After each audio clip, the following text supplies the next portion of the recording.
Cyril Gann, c'était dur. C'était très très dur. J'ai comme l'impression qu'il n'avait pas envie d'être là. J'ai comme l'impression que la rouille de la cage s'est installée en lui. Alors je le rappelle, Cyril Gann, ça fait extrêmement longtemps qu'il n'a plus combattu. Entre-temps, Volkov, il est resté actif et ça s'est fait ressentir. Ça s'est fait ressentir très très très durement. Pour moi, Cyril Gann perd ce combat. Alors là, c'est un débrief à chaud. J'ai pas encore revu le combat, mais de ce que j'ai pu voir avec les gens qui étaient sur le live avec moi, pour moi, Cyril Gann, il perd ce combat. On va essayer de se poser la question à travers ce podcast, qu'est-ce qui s'est passé? Pourquoi c'était plus le même Cyril Gann? En striking, il se faisait dépasser. Au sol, on a vu quelques belles choses, quelques amenés, mais c'était pas le sol du siècle.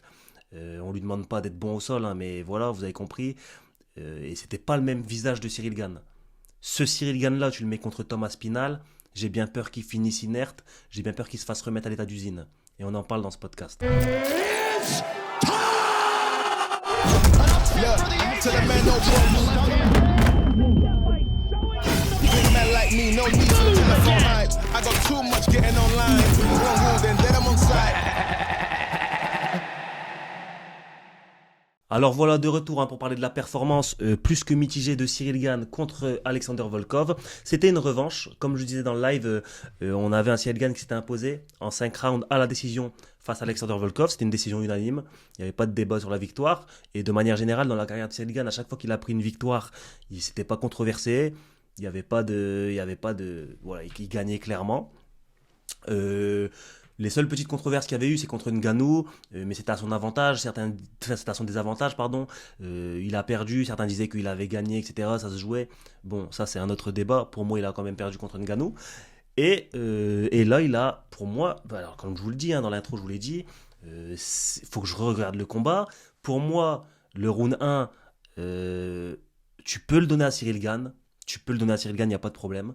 Le round 2, tu le donnes à Volkov. Volkov, il prend le striking au sol. Il y a pas... Pour moi, tu le donnes à Volkov. Le round 3, tu le donnes à Volkov. Alors, est-ce que les juges, ils ont jugé... Est-ce que les juges, ils ont décidé que l'attaque en Kimura de Cyril Gann, elle mettait vraiment en danger Volkov et dans ce cas-là, c'était pas une position dominante? Est-ce que... Parce qu'on sait, il y a les nouveaux critères de jugement. À l'époque, ce que Volkov a fait à Cyril Gann là, beaucoup de contrôle, etc., il aurait gagné à 100%. Avec les nouveaux critères de jugement, on le sait. Bon, des fois, les contrôles, ils sont pas vraiment effectifs. Un takedown pour être effectif, il faut que ce soit maintenu bien au sol. Le striking est un peu plus mis en avant. Ça, je le sais. J'en ai conscience quand je suis en train de vous parler. Mais quand même. Et je suis en train de me poser la question, est-ce que je suis pas biaisé? Est-ce que je suis pas en train de me dire, parce qu'en fait on a l'habitude de voir Cyril Gann vraiment dominer ses adversaires, et est-ce que là pour une fois qu'on voit Cyril Gann être un peu plus tempéré, être un peu moins dominant, avec un striking moins éclatant, est-ce qu'on n'est pas en train de se dire, est-ce que ce différentiel de vision qu'on a de Cyril Gann, est-ce que ça nous biaise pas dans le fait qu'on se dit ouais il a perdu? Et c'est pour ça donc là je vous fais un débrief à chaud, je vais vous faire un débrief à froid hein, demain, parce que je vais re-regarder le combat, etc. Et peut-être que demain, je vais venir vous voir en vous disant non, franchement, il a gagné, etc. Mais pour l'instant, à chaud, de ce que j'ai vu du combat, le round 1 pour Cyril Gann, le round 2, le round 3 pour Volkov. Alors, vous pouvez me parler des stats, oui, mais Cyril Gann est devant. Moi, il me semble qu'un combat de MMA, ça se juge pas sur les stats, ça se juge sur les rounds, parce que dans un round, tu peux prendre énormément d'avance et au final gagner le round, mais au final perdre les deux autres, etc. Pour moi, ça se juge sur les rounds. Le 1 pour Cyril Gann, le 2, le 3 pour Volkov. C'est une décision partagée. Donc il y a des gens, donc ceux dans les commentaires qui vont me dire oui, tu dis n'importe quoi, etc. C'est une décision partagée. Donc il y a des juges qui ont vu comme moi, puisqu'il y a des juges qui ont donné Volkov gagnant, et il y a des juges qui ont donné Cyril Gann gagnant. Bon, il y a plus de juges qui ont donné Cyril Gann gagnant, puisqu'il a pris la victoire. Mais selon moi, est-ce que c'est un vol, est-ce que c'est pas un vol? C'est compliqué, c'est compliqué. Tout le monde était dans l'incompréhension. Même Dana White, lui-même, n'a pas compris la décision. Il allait voir Volkov directement. Il n'a même pas attendu d'aller dans le vestiaire et tout. Volkov est descendu de la cage, il l'a vu directement. Il a été lui dire, à mon avis, il a été lui dire, ouais, c'est pas normal ce qui s'est passé, etc. Et franchement, même Volkov, il comprenait pas ce qui s'est passé. Parce que, voilà, l'incompréhension. Bon, après, c'est pour les Français. Donc, nous, on peut être que contents, mais si on est parfaitement honnête, si c'était un Français qui avait fait la performance de Volkov contre un autre mec, et il avait perdu, on aurait tous crié au vol. Donc là, on se doit aussi d'être juste et de rendre à Volkov ce qui lui appartient. Pour moi, Volkov, il prend ce combat. Après, comme je vous l'ai dit, je vais regarder plus en détail. Mais voilà. Un autre truc que je voulais souligner aussi avec vous, c'est Cyril Gane, j'ai l'impression qu'il n'a pas envie d'être là. Il n'avait pas envie d'être là. Il n'avait vraiment pas envie d'être là. Alors autant physiquement, il était particulièrement affûté. Je l'ai dit, physiquement, sur Twitter, je l'ai dit, j'ai bien peur que Volkov soit foutu, parce que là, je le voyais vraiment affûté, Cyril Gane. Il était affûté, il était in shape de malade, donc vraiment, vraiment plus que d'habitude. Donc on pouvait se dire, voilà, il va être plus vif, il va être plus incisif, etc.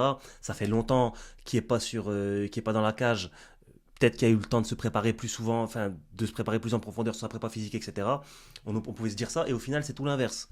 On a vu un Cyril Gane plus lent, avec moins de timing, qui touchait moins, qui avait moins de niaque, qui avait moins de grinta, j'avais l'impression qu'il voulait pas être là. Il voulait vraiment pas être là, notamment, alors je sais plus si c'est dans le deuxième ou dans le troisième round, je crois que c'est dans le je crois que c'est dans le troisième round, quand il reste 2 minutes sur une Kimura qui passe pas, alors que pour moi, enfin, pour tout le monde, il est en train de perdre, il fallait vraiment qu'il se bouge. J'avais l'impression qu'il n'avait pas envie d'être là. Il avait vraiment pas envie d'être là. Et cette impression, elle s'est renforcée quand, à la fin du combat, Cyril Gane, il regarde ses coachs, il dit allez les gars, on se barre. Avant l'interview, avant tout. Normalement, le gagnant, il fait une interview. Cyril Gane, il dit allez, viens, on se tire. Il insiste, il dit à ses coachs, à Fernand Lopez, à Benjamin Sarfati, on se barre. Il voulait pas. Donc il est sorti de la cage carrément, il s'est fait huer. Cyril Gane s'est fait huer par tout le public. Donc vraiment, pour sa victoire, tout le monde pensait que c'était une défaite. Et aussi pour son comportement. Quand il est sorti de la cage comme ça, il s'est fait huer. Et à mon avis, il y a les officiels de l'UFC qui lui ont dit gros, c'est dans ton contrat, fais le travail, va finir l'interview, etc. Donc il est revenu dans la cage, il a donné une interview. Et moi vraiment, j'ai cette impression que Cyril Gane ne veut plus. Il y a ce qu'on appelle le ring rust. Donc là, l'octogone rust, la rouille de la cage. C'est quelque chose qui est vrai chez beaucoup de combattants. Et là, Cyril Gane, ça fait énormément de temps qu'il est pu monter dans un octogone. Hein. La dernière fois qu'il est monté dans un octogone, je vais regarder son tapologie, les gars, pour être parfaitement précis.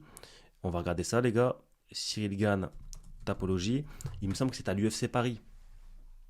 Et l'UFC Paris, voilà, c'était contre Sergei Spivak en 2023, en septembre 2023. On est en décembre 2024. Ça fait plus d'1 an et 2-3 mois. C'est énorme pour un combattant. Il faut savoir que les combattants qui ne sont pas champions, ils combattent 2 à 3 fois par an. Un combattant champion, un John Jones, un Islam Makhachev, c'est chose courante de le voir une fois par an. Et ben là, c'est même pas une fois par an, c'est encore plus que ça. Alors on le sait, c'est des trucs à côté du sport. Il était engagé sur un tournage. Alors certains disent qu'il a refusé Thomas Spinal, certains disent qu'il n'a pas refusé Thomas Spinal. Lui nous dit qu'il n'a pas refusé Thomas Spinal, il était juste engagé sur un tournage, etc.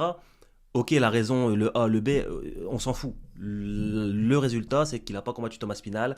Il s'est tenu loin de la cage pendant longtemps et ça s'est fait ressentir. Ça s'est vraiment fait ressentir. Alors là, il passe de justesse. Les gars. Décision partagée, il faut savoir que c'est de justesse. Il passe, il prend le verre, il prend la victoire. Mais contre un Thomas Spinal, ce Cyril Gane-là, pour moi, j'ai bien peur qu'il finisse inerte. Au sol, j'en parle même pas. Contre Thomas Spinal, au sol, je n'en parle même pas. Ce qui va prendre. Et je parle, bien entendu, je parle pas de. Oui, si Cyril Gane, le grand Cyril, je parle de ce Cyril Gane-là. Si on voit ce Cyril Gane-là contre Thomas Spinal au sol, il va prendre un bouillon pas possible. Et en striking, il va prendre un bouillon pas possible. Dans les commentaires, je vous vois venir. Oui, Cyril Gane, c'est le meilleur striker. Oui, Cyril Gane, c'est cela. Ok. À son prime, c'est l'un des meilleurs strikers de l'UFC, en tout cas le meilleur striker des poids lourds, il n'y a aucun doute. Mais là, ce Cyril Gane qu'on a vu là, il se fait ouvrir en deux par Thomas Spinal sur tous les domaines. En lutte, il se fait ouvrir. Au sol, il se fait ouvrir. Et en striking, il se fait ouvrir en deux. Il se fait ouvrir en deux par Thomas Spinal. Il se fait ouvrir. Ce Cyril Gane qu'on a vu ce soir, j'ai l'impression qu'il n'est pas motivé. Au niveau du cardio, j'ai l'impression que ça pêchait. À la fin du premier round, je le disais quand j'étais dans le live, à la fin du premier round, on avait l'impression qu'il avait plus de jus, qu'il voulait plus être là. Il s'est assis dans son coin, et il était tellement fatigué, j'ai l'impression. Au niveau du cardio, j'ai l'impression que le travail n'a pas été fait. Il n'était pas en condition. Mais pourtant, sur son physique, comme je l'ai dit avant, sur son physique, tous les indicateurs étaient au vert. mais j'avais l'impression qu'il n'était pas en condition. Donc c'est pour ça que moi je précise bien que ce Cyril Gane qu'on a vu là, contre Thomas Spinal, ça peut être chaud. Contre un Jelton Almeida, s'il se fait ramener au sol, ça peut être chaud. Donc j'ai vraiment l'espoir qu'il reprenne une activité, même si j'avais l'impression qu'il avait plus envie d'être là. Et même dans l'attitude, hein, je l'ai dit, dans l'attitude de fin de combat, il dit à ses coachs, venez on se barre, le combat fini, donc le combat fini au sol, Alexander Volkov se relève, il lève les bras, etc. Si Edgan il reste au sol comme ça, il regarde le ciel. Alors je pense qu'il y a une petite blessure au pied, j'ai pas trop suivi ce qu'il a dit, etc. Mais je crois qu'il y a une petite blessure au pied. Mais quand même, c'est symptomatique, ça montre des choses. Tu viens de finir le combat, tu restes au sol, tu regardes le ciel, t'es tout essoufflé. C'est compliqué, même aux yeux des juges, etc. C'est compliqué. Bon, les juges, ils lui ont donné, mais comme j'ai dit, ça passe à ça. Donc j'espère pour lui qu'il va reprendre de l'activité. J'espère pour lui que ce combat, ça va pas aller qu'en descendant. En fait, j'espère qu'il va se reprendre. J'espère qu'il va reprendre de l'activité. J'espère qu'il va se remettre en question, qu'il va pas se reposer sur ses acquis. Parce que, en face de lui, on avait un Volkov qui, lui, était resté actif. Volkov, il était resté actif depuis son dernier combat, il était resté actif. Pour être tout à fait précis, hein, on va regarder, hein, Cyril Gane, il avait plus combattu. Alors, je vais vous dire, Cyril Gane, depuis Volkov, depuis Alexander Volkov, il avait fait Derrick Lewis, Francis Ngannou, Tai Tuivasa, John Jones et Sergei Spivak. Après Sergei Spivak, il avait arrêté de combattre pendant 1 an et demi, pendant 1 an et 3 mois, comme je vous l'ai dit. Alexander Volkov, lui, depuis son dernier combat, donc c'était Sergei Pavlovich, et c'était en juin dernier, là, c'était juste là. Et juste avant, il avait pris Tai Tuivasa en septembre, il avait pris Alexander Romanov, il avait pris Giardino Rosenstruck, il avait pris Thomas Spinal, il avait pris Marcin Tybura, et là, c'était le combat contre Cyril Gane. Donc, il était vraiment, vraiment, vraiment très actif. Donc, vraiment, on avait Alexander Volkov qui était resté actif, qui avait combattu pour la dernière fois en juin dernier contre Pavlovich, et c'était un combat en 5 rounds, c'était un combat... non, je sais plus si c'est en 5 rounds, je sais plus contre Pavlovich c'était en combien de rounds, mais en tout cas, c'était un combat qui était à son terme, à la décision, et donc, il n'y avait pas cette rouille de la cage. Et là, Cyril Gane, il y avait ça se voyait. Ça se voyait, il n'avait pas envie d'être là, il y avait cette rouille de la cage. Donc comme je le dis, j'espère vraiment pour lui qu'il va se reprendre, j'espère vraiment pour lui qu'il va se remotiver. Et je l'ai dit dans le live, les gars, Antoine Blossier, c'est à cause de toi peut-être que Cyril Gane est en train de nous faire ça. Il est passé pas loin à cause d'Antoine Blossier, à cause de ton film. Ton film, il y a intérêt d'être bien. Il y a vraiment intérêt d'être bien. Donc voilà. Pour lui, la suite pour Cyril Gane, les gars, si vous voulez, on peut essayer de regarder. Hein. On va même pas regarder la catégorie. Devant lui, il y a qui? Il y a Thomas Spinal, il y a John Jones. Stipe Miocic, ça y est, c'est fini, il a pris sa retraite. Il vient de battre le gars qui est juste derrière lui, Alexander Volkov. Donc là, c'est Thomas Spinal, John Jones. Et très franchement, une revanche contre John Jones, Cyril Gane, il fait pas long feu. Et contre Thomas Spinal, là, il fait pas long feu. Donc à mon avis, moi la meilleure solution pour Cyril Gane, ce serait soit de tenter le tout pour le tout s'il y a un title shot, mais pour moi il va encore le perdre. Pour moi il va encore le perdre après Ngannou, après John Jones. Là s'il fait un title shot contre soit John Jones 2, soit contre Thomas Spinal, il va encore le perdre. Si vraiment il veut se remettre, il veut retrouver son meilleur niveau, il veut se remettre dans le sport, pour moi il va falloir qu'il regarde derrière lui et qu'il reprenne de l'activité. Qui reprennent de l'activité, qui rebattent déjà des gars qu'il a déjà battus, qui se remettent vraiment dedans. Mais si on retrouve le Cyril Gane qu'on avait ce soir contre les deux gars que j'ai cités, John Jones, Thomas Spinal, pour moi c'est mort, il va reperdre le title shot.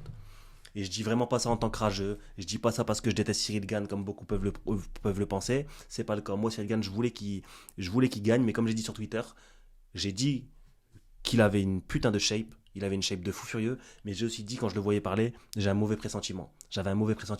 Il était pas loin de se confirmer. Je suis content qu'il soit pas confirmé parce que c'est un Français mine de rien et on veut le voir aller au plus haut. Mais avec le niveau qu'il a montré ce soir, ça paraît très compliqué.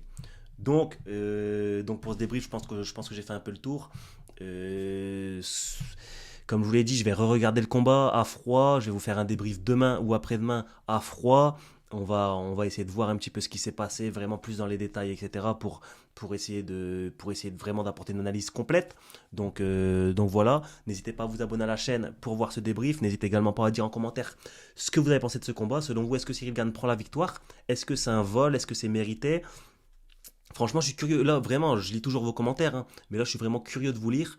Et bien sûr, restez bienveillants avec Cyril Gane. Faut pas l'insulter. Je voyais des fois sur Twitter, etc. Ouais, c'est une merde et tout. Les gars, faut pas. C'est un combattant, c'est un top combattant. Quand il rentre dans la cage, il se tape contre l'élite. Il a perdu contre John Jones, il a perdu contre Ngannou. Là, il allait perdre contre Volkov. Bon, il a gagné, mais c'est contre l'élite. Donc, il faut le respecter quand même. Il représente les couleurs de la France. Et les réseaux sociaux, ça peut faire mal. Et j'étais le premier, à une époque, à véhiculer de mauvaises valeurs. Et aujourd'hui, on essaye vraiment de communiquer des bonnes valeurs. Et j'essaye aussi, vous, de vous empêcher de mettre des insultes, etc. Donc, mettez pas d'insultes, les gars, s'il vous plaît. Mais donnez vraiment votre avis sur Cyril Gane, tout en étant respectueux. Très important dans les commentaires et voilà, un like, surtout un like les gars, n'oubliez pas de vous abonner, la cloche et puis voilà, je pense qu'on a fait le tour les gars, l'événement il était top, on a vu aussi la victoire de Shavkat Rakhmonov contre Yann Gary, là je vais me refaire le combat Kayasakura contre Pantoja et bien sûr tout sera sur la chaîne, donc n'hésitez pas à vous abonner, à mettre la cloche, à like et à mettre un commentaire, on se dit à la prochaine, ciao.